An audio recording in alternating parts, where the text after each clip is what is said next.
오늘 말씀은 누가복음 21장 29절부터 38절 말씀입니다. 누가복음 21장 29절부터 38절까지 보도록 하겠습니다. 누가복음 21장 29절부터 38절 말씀입니다. 다 찾으신 줄 알고 한 목소리로 읽겠습니다. 이에 비유로 이르시되 무화과 나무와 모든 나무를 보라. 싹이 나면 너희가 보고 여름이 가까운 줄을 자연히 아나니 이와 같이 너희가 이런 일이 일어나는 것을 보거든 하나님의 나라가 가까이 온 줄을 알라. 내가 진실로 너희에게 말하노니 이 세대가 지나가기 전에 모든 일이 다 이루어지리라. 천지는 없어지겠으나 내 말은 없어지지 아니하리라. 너희는 스스로 조심하라. 그렇지 않으면 방탕함과 술취함과 생활의 염려로 마음이 둔하여지고 뜻밖의 그날이 덫과 같이 너희에게 임하리라. 이 날은 온 지구상에 거하는 모든 사람에게 임하리라.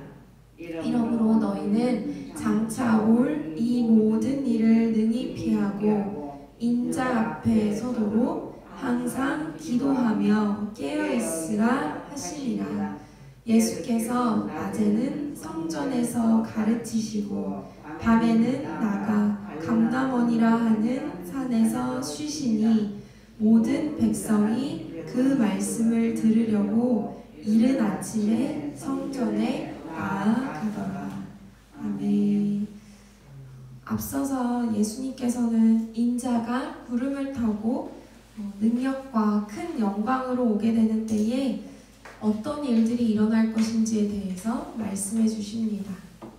앞서서 25절부터 28절에서 1월 성신에는 징조가 있겠고 땅이 서는 민족들이 바다와 파도의 성난 소리로 인해서 혼란한 중에 공고할 것이고 또 사람들이 세상에 임할 것을 생각해서 무서워함으로 기절하리니 이는 하늘의 권능들이 흔들리겠음이라 고 예수님께서 일어날 일에 대해서 말씀해 주고 있으십니다.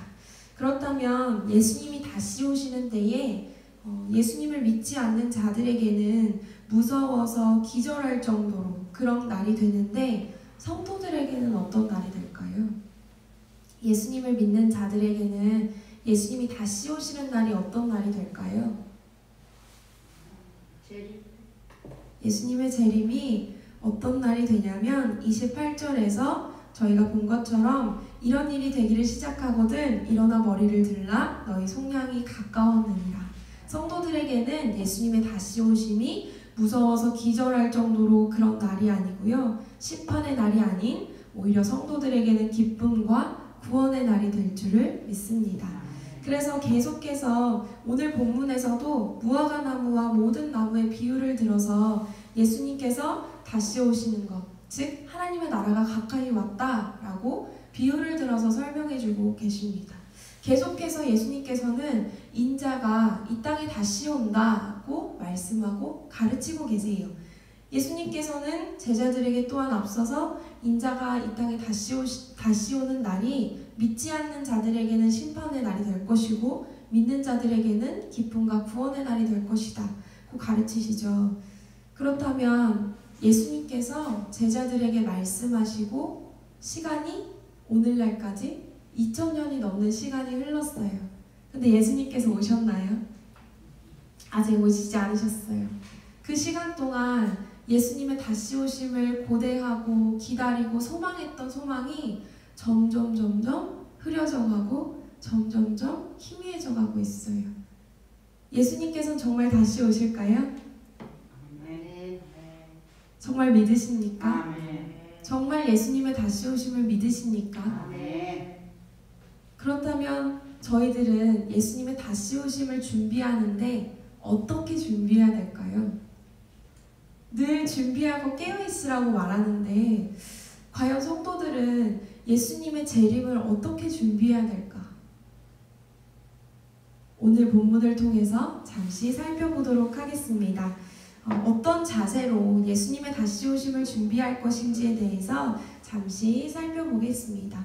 저희가 29절 말씀을 다시 살펴볼게요. 29절에서 이에 비유로 이르시되 무화과 나무와 모든 나무를 보라. 싹이 나면 너희가 보고 여름이 가까운 줄을 자연히 아나니 라고 예수님께서 말씀하세요. 오늘 비유에 무화과 나무, 저희에게도 익숙한 무화과 나무가 등장하는데요.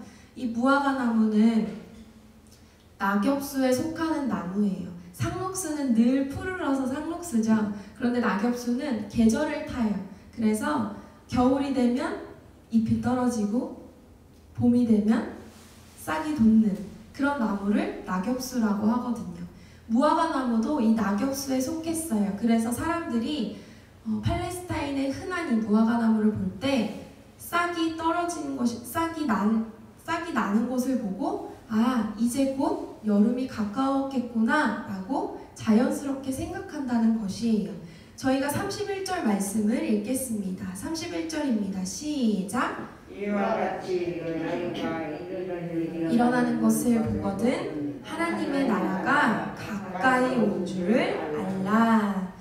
여기서 이와 같이 너희가 이런 일이 일어나는 것을 보거든 에서 이런 일은 앞서서 예수님께서 계속해서 설명하셨던 마지막 때에 어떤 일이 있을 것인지에 대한 일들이겠죠. 그러면서 너희가 이런 일이 일어나는 것을 보거든 하나님의 나라가 가까이 온 줄을 알라. 여기서 하나님의 나라는 어떤 나라일까요? 여기서 말하는 하나님의 나라는 예수님께서 다시 오셔서 비로소 완전하게 완성되는 하나님의 나라예요. 지금은 이미 열려있고 그러나 아직 완성되지 않은 시간을 살아가고 있어요. 그런데 예수님께서 다시 오시면 하나님의 나라가 완전하게 완성될 것이에요. 그래서 여기서는 그 하나님의 나라를 가리키고 있어요. 앞서서 너희가 무화과 나무를 볼 때 싹이 나는 것을 보고 봄에 싹이 나는 것을 보고 이제 곧 여름이 가까웠겠구나 생각하는 것처럼 너희가 내가 말한 이런 일들이 일어나는 것을 볼 때 하나님의 나라가 가까이 왔다는 것을, 예수님이 다시 오시는 날이 가까이 왔다는 것을 알아야 한다고 예수님께서 가르치고 계세요. 저희가 이어서 32절부터 33절 말씀을 좀 살펴보겠습니다. 32절부터 33절 말씀을 좀 읽어볼까요? 시작! 내가 진실로 너희에게 말하노니 이 세대가 지나가기 전에 모든 일이 다 이루어지리라.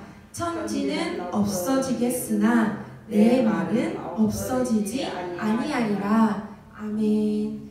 예수님께서 내가 진실로 너희에게 말하노니 이 세대가 지나가기 전에 모든 일이 다 이루어지리라. 천지는 없어지겠으나 내 말은 없어지지 아니하리라. 이 32절, 33절 말씀을요, 다른 마태복음, 마가복음, 또 오늘 본문인 누가복음에서 동일하게 기록하고 있어요. 이 표현은 동일하게 들어가 있어요. 그렇다면 강조하고 있다는 것이겠죠. 천지는 없어지지만 내 말은 영원하리라. 내 말은 곧 예수님의 말씀이겠죠. 예수님께서 계속해서 강조하고 있으세요. 하늘과 땅은 없어지더라도 예수님의 말씀은 없어지지 않고 영원할 것이다. 그렇다면 특별히 어떤 말씀일까요? 어떤 말씀이 없어지지 않을까요? 모든 말씀이겠지만 오늘 본문에서 찾아본다면 네, 아멘.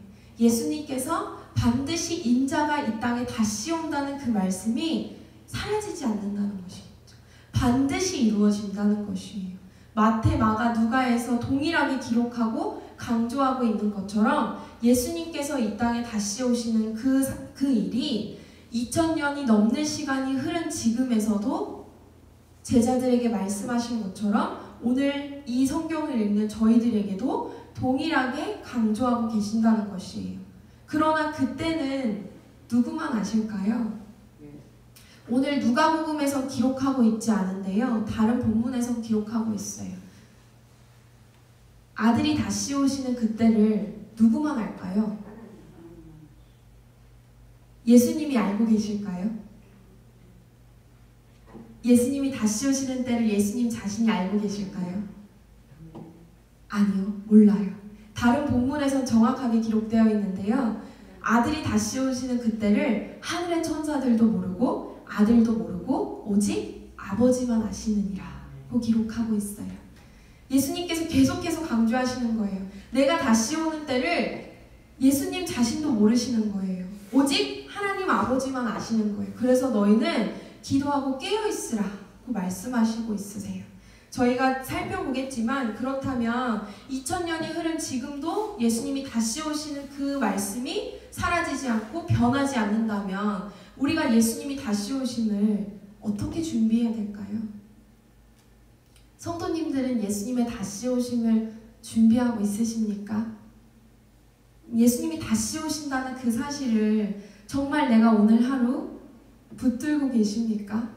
다른 어떤 기쁨보다 내가 예수님의 다시 오심을 제일 고대하고 기뻐하고 있으십니까? 예수님이 다시 오실 때 우리가 어떤 모습으로 준비해야 될까요? 오늘 성경에서 특별히 저는 두 가지를 좀 찾아보고 싶습니다. 첫 번째로 34절 말씀입니다. 34절 말씀을 좀 같이 읽어보겠습니다. 시작! 너희는 스스로 조심하라. 그렇지 않으면 방탕함과 술 취함과 생활의 염려로 마음이 둔하여지고 뜻밖의 그날이 덫과 같이 너희에게 임하리라. 아멘. 너희는 스스로 조심하라. 그렇지 않으면 방탕함과 술 취함과 생활의 염려로 마음이 둔하여지고 라고 기록하고 있습니다. 34절 말씀을 특별히 앞부분을 현대인의 성경에서는 이렇게 기록하고 있는데요. 너희는 조심하라. 그렇지 않으면 방탕하고 술 취하고 인생살이 걱정하다가 마음이 둔해져서 그날이 너희에게 덕과 같이 임할 것이다 라고 기록하고 있습니다. 술 취한 것, 방탕한 것, 특별히 생활의 염려, 현대인의 성경에서는 인생살이 걱정이라고 표현하고 있습니다. 첫 번째, 우리는 무엇을 경계해야 될까요? 방탕한, 술 취한, 또 생활의 염려를 경계하고 조심해야 한다고 예수님께서 가르치고 계세요. 그렇다면 여기서 방탕함이라는 단어는요, 크라이팔레라는 헬라어를 사용하고 있어요. 크라이팔레. 이 단어에는 두통, 또 과식이라는 의미가 포함되어 있어요. 방탕하고 술 취하며 산다는 것은요, 단순히 술을 많이 마시면서 산다는 삶이 아니라 그렇게 이해하기보다는 과한 욕망에 이끌려 사는 것, 그리고 그래서 내 마음이 균형을 잡지 못하는 것이라고 볼 수 있어요. 그러니까 내 마음의 초점이 진리에 맞춰져 있는 게 아니라 내 마음의 초점이 진리에서 벗어나서 균형을 잃어버리는 것을 의미해요. 세상의 욕망에 이끌려 사는 것을 의미하고 있어요. 술에 취한 사람을 잘 살펴보면 제대로 걸을 수 있을까요? 이렇게 잘 살펴보면 비틀비틀 걷는 것을 볼 수 있죠. 이 술에 취한 사람은 균형 감각이 매우 떨어지는 걸 볼 수 있어요. 술 취하고 방탕한 삶, 영적으로 술에 취하고 방탕한 자는 어떨까요? 영적인 균형 감각을 상실해 버리는 거예요. 진리로 바로 초점을 맞추고 우리가 걸어가야 하는데, 예수님의 다시 오심을 준비하면서 그렇게 걸어가야 하는데, 영적으로 술 취하고 영적으로 방탕해져 있으면 내가 영적인 균형 감각을 제대로 갖추지 못한다고 경고하고 있어요. 그렇다면 마음을 균형을 잃어버리고 세상의 욕망에 이끌려 살다가 그렇게 살다 보면 마음이 어떻게 될까요? 방탕하게 살고 술 취하게 살고 생활의 염려로 근심하다 보면 마음이 어떻게 될까요? 오늘 말씀에서 생활의 염려로 마음이 둔하여진다고 경고하는 거예요. 마음이 둔하여진다. 마음이 짓눌리게 된다. 특별히 생활의 염려로, 인생의 걱정으로 마음이 둔하여진다. 마음이 둔하여진 자들에게 예수님의 다시 오시는 날이 기쁨의 날이 되지 못하고 뜻밖의 그날이 덫과 같이 심판처럼 임하게 된다라고 경고하고 있습니다. 과한 염려 어떨까요? 생활의 염려. 걱정이 없는 사람이 있을까요? 걱정이 없는 사람은 한 명도 없을 거예요. 그렇지만 과한 걱정, 오늘 삶에 너무 많은 걱정으로 인해서 예수님을 바라보지 못하게 만들고 예수님을 따라가지 못하게 만든다는 거예요. 그런 것들이 결국 내 마음을 무뎌지게 만들고 내 마음을 둔해지게 만든다고 이야기하고 있습니다. 그렇다면 예수님께서 다시 오실 때 첫 번째 저희가 보았죠. 스스로 조심하라. 방탕함과 술취함과 생활의 염려로 마음이 둔하여지지 않도록 스스로 조심하라고 저희가 첫 번째 보았습니다. 그렇다면 두 번째는 저희가 어떤 자세를 취해야 될 것인지 36절 말씀을 읽도록 하겠습니다. 36절 말씀입니다. 시작! 이러므로 너희는 장차 올 이 모든 일을 능히 피하고 인자 앞에 서도록 항상 기도하며 깨어 있으라. 아멘. 두 번째 자세는 어떤 자세일까요? 두 번째 자세는 어떤 자세일까요? 무엇 하면서 깨어 있어야 될까요? 네, 아멘. 항상 기도하며 깨어 있으라. 이 말씀을 보시면서 어떤 성도님들은 이런 생각을 하실지 모르겠습니다. 또 기도야?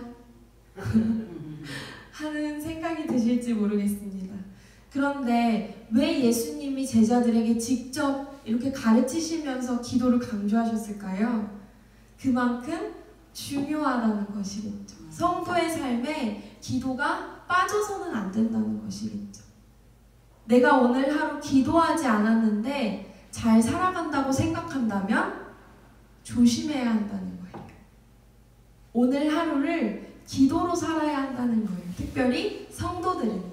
그래서 예수님께서 계속해서 강조하세요. 항상 기도하며 깨어있으라. 첫 번째로는 너희의 생활의 염려, 삶에서 영적인 균형 감각을 잘 갖추도록 조심하고, 두 번째는 항상 기도하면서 예수님의 다시 오심을 준비하라. 그 성도들에게 여전히 가르치고 계신 거예요. 2000년 전의 제자들에게도 중요했던 메시지였지만 2000년이 흐른 지금 우리에게도 동일하게 중요한 말씀이라는 거예요. 몇백 번을 강조해도 기도하는 삶은 절대 타협해서는 안 되고, 오늘 내가 기도하는 이 시간을 절대 그 무엇과도 바꿔서는 안 돼요. 왜냐? 기도하는 삶은 예수님의 다시 오심을 준비하는 삶이기 때문이에요. 다른 어떤 것과도 맞바꿀 수 없는 아주 중요한 예수님의 다시 오심을 준비하는 자세인 줄 믿습니다. 예수님의 다시 오심을 준비하는 성도의 자세 두 가지를 저희가 살펴보았죠. 첫 번째는 뭐였을까요, 성도님들? 첫 번째. 네, 첫 번째 34절에서 스스로 조심하라.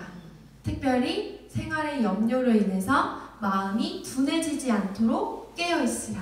두 번째는 뭐였을까요? 네, 항상 기도하며 깨어있으라. 예수님께서 오늘 저희들에게 이 두 가지를 강조하고 계신 줄을 믿습니다. 그러면서 마지막으로 37절, 38절은 제가 읽어보겠습니다. 예수께서 낮에는 성전에서 가르치시고 밤에는 나가 감람원이라 하는 산에서 쉬시니 모든 백성이 그 말씀을 들으려고 이른 아침에 성전에 나아가더라. 아멘. 예수님께서 낮에는 가르치시고 밤에는 감람원에서 쉬시니라고 기록되어 있는데, 특별히 영어 성경에서는 시간을 보내다 라고 기록되어 있습니다. 예수님께서 밤에 감람원에서 어떻게 하시면서 시간을 보내셨을까요? 기도하시면서 대부분의 시간을 보내셨겠죠. 예수님께서 그냥 기도하라고 가르치시지 않으셨고요. 예수님께서 먼저 본을 보이시고 예수님의 삶의 대부분을 기도하는 시간에 쏟으시면서 가르쳐 주신 것입니다. 예수님께서 먼저 기도하셨고 사실 기도가 필요 없으신 하나님 그 자체이신데 계속해서 기도하면서 하나님의 뜻을 구하셨던 것을 성경에서 계속해서 볼 수 있어요. 그렇다면 예수님의 길을 따라가는 성도들에게도 동일하게 늘 기도하면서 하나님의 뜻을 물어야겠죠. 기도하면서 예수님의 다시 오심을 준비해야겠죠. 오늘 성도님들이 나와서 기도하시는 것처럼 또 이 영상을 보시면서 기도하시는 또 성도님들, 우리가 기도하는 삶이 결코 헛되지 않고 오늘 이 기도하는 시간이 예수님의 다시 오심을 준비하는 아주 귀한 시간이라는 것을 기억하시고 예수님의 다시 오시는 그날이 우리에겐 심판의 날이 아니라 기쁨의 날이라는 것을 기억하시고 소망하시면서 오늘도 기도하기를 포기하지 마시고 타협하지 마시고 힘써 지켜내시기를 소망합니다.